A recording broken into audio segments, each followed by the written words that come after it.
What is going on, everyone? Happy Saturday morning. I have just finished a couple cups of coffee, letting my nootropics kind of take effect, and we are off to the races. So this is going to be a second collection or a second version of first times, and this is going to be the first time I ever got locked up. Yes, most of you have known me for a long time, especially some of my friends who have known me for 15, 20 years. They have seen all sides of your boy Steve here. They have seen it all.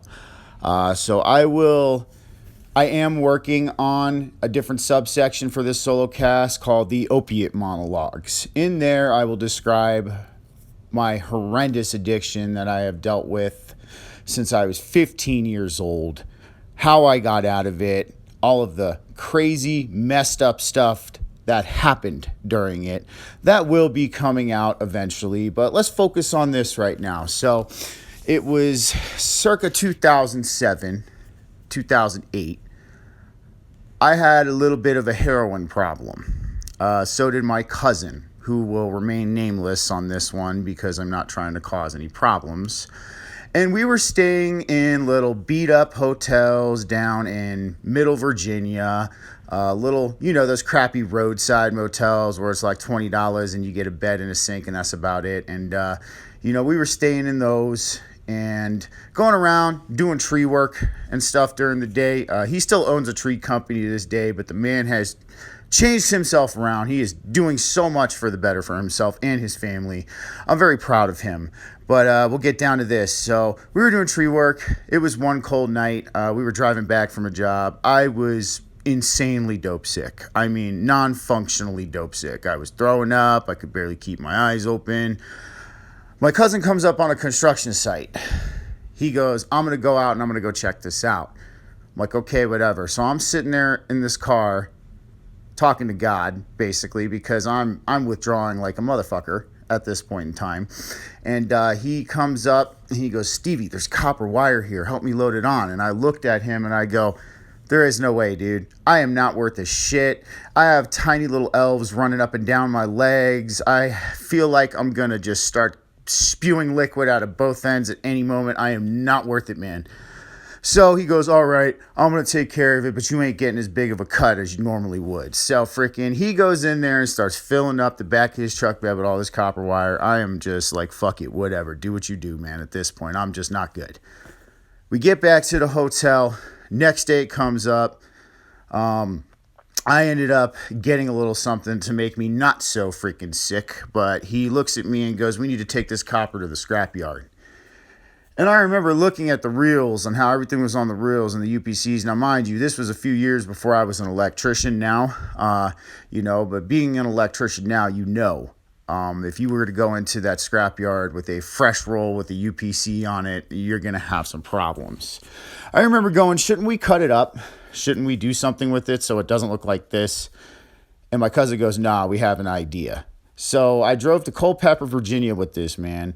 He decides to stop by the scrapyard first, saying he has some quote-unquote copper wire stashed nearby he was going to go get. I'll tell you, drugs, man, drugs will have you so fucked up, dude, that you will think you're doing something sneaky, but in reality, you're so completely wide open, you're just too fucked up to care. So we get to this parking lot, and he starts unrolling this copper wire. I'm helping him. Lo and behold, 2 Culpeper County police officers show up to the scene. I had immediately known inside at that point in time that it was done. It was done. We are done. So the construction site and the contractor ended up reporting the copper wire missing. Lo and behold, who had the copper wire? We did. To this day, everybody goes, you should have just got up and walked away and called me. Honestly, though, I needed to go through this. I needed to experience this in order to be where I am at today and in order to be the person I am today. So we're both arrested, brought down to the Culpeper County Police Station, in Main Street, Culpeper, downtown Culpeper, Virginia. And we're sitting there and they're questioning us. And at this point, I'm back to being sick. I can't answer any questions. I'm like, I didn't do anything. I didn't do anything. I was asleep. I didn't do anything. And the one thing my cousin did that was great of him to do is he admitted it was all him and I had nothing to do with it. But because you know how guilty by association plays, that's what happened. So we both get thrown in Culpeper County Jail. I get thrown in a holding cell. He gets thrown in a holding cell next to me. The next day, we are withdrawing full throttle. I mean, me and him were probably up to 1.5 grams to 2 grams of heroin a day. Mind you, I'm 19. I'm young at this time.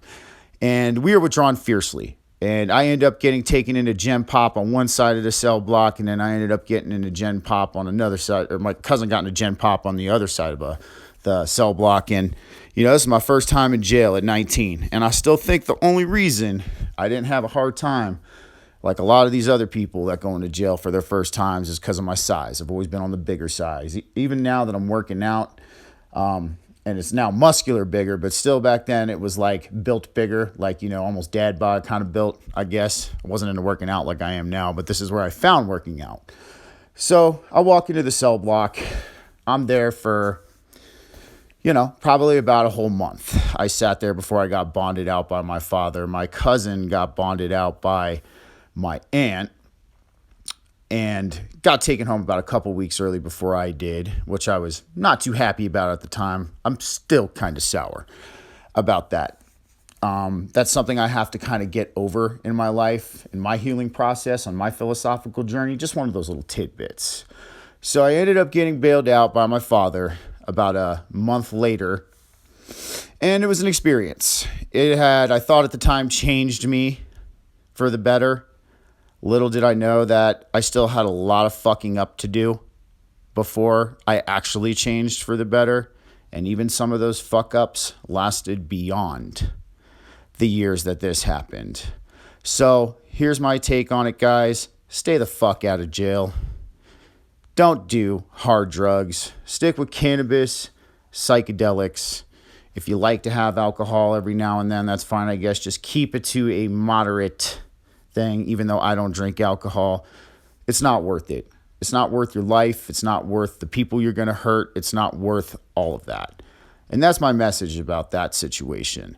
We will, like I said, get into a little bit more detail about the opiate monologues and the struggles of my addiction and the recovery and the trauma and all that. That's something I want to share with you all, and I want to share with as many people as possible to give them the realization they can get out of it too. So, until next time, everyone, I will see you today at 3 p.m. with my first guest, Joe Price Stupa.